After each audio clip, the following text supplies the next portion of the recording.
esse novo movimento do deputado Nicolas, ele foi um movimento bastante inteligente. Aliás, o Nicolas, ele é um grande estrategista e ele calcula muito bem antes de tomar as suas iniciativas. E aí, ele, ao provocar o Supremo, deixando muito claro que já existe um precedente para que o Supremo intervenha e determine a instalação da CPI, vai ficar muito evidente, caso o Supremo não faça nada, que ele está do lado do governo, que neste momento se esforça para não deixar a CPI ser instalada.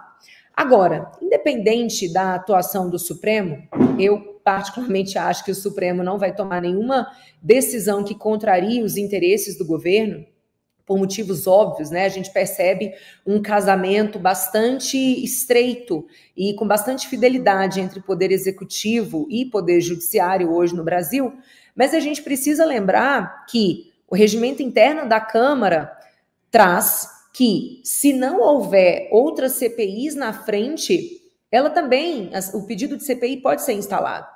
E hoje nós temos alguns pedidos de CPI que estão na frente da CPI do INSS, que foram protagonizados por deputados da direita, como o deputado Marcel Van Hatten, que apresentou o pedido de CPI contra abuso de autoridade, como o deputado Paulo Bilinski, que, se eu não me engano, falou sobre tráfico.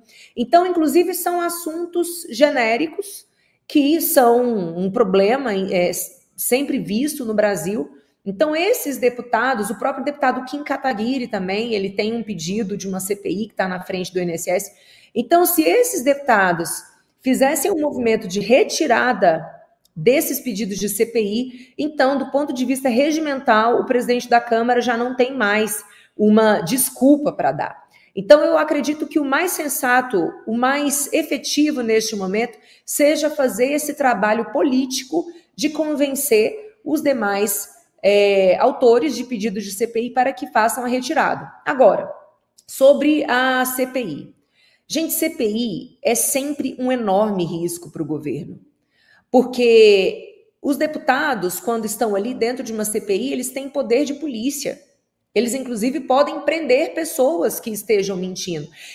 A CPI pode pedir a quebra de sigilo bancário, sigilo fiscal. Então, naquele momento ali, por mais que o governo manobre e consiga, por exemplo, colocar o relator, mesmo assim, com os outros partidos presentes, né? E aí os partidos vão fazer indicação dos seus deputados que o representarão, esses deputados são capazes de fazer perguntas e de trazer à luz uma série de situações que hoje nós não temos conhecimento e não teremos, porque a investigação está na mão da Polícia Federal, uma parte, a outra parte está na CGU, a outra parte ainda está dentro do INSS, e a gente sabe que essas instituições, por mais que estejam trabalhando em relação a essa fraude, elas estão sob o comando do presidente Lula, né? Então, o Lula sabe que ele corre um risco gigantesco se existir uma outra esfera de investigação que não esteja tão submissa às suas vontades.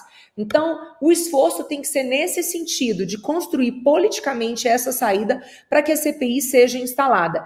E eu vejo, sim, com bons olhos a instalação da CPI. A gente sempre tem uma oportunidade de trazer situações que não virão à tona se não for dentro do ambiente ali do legislativo.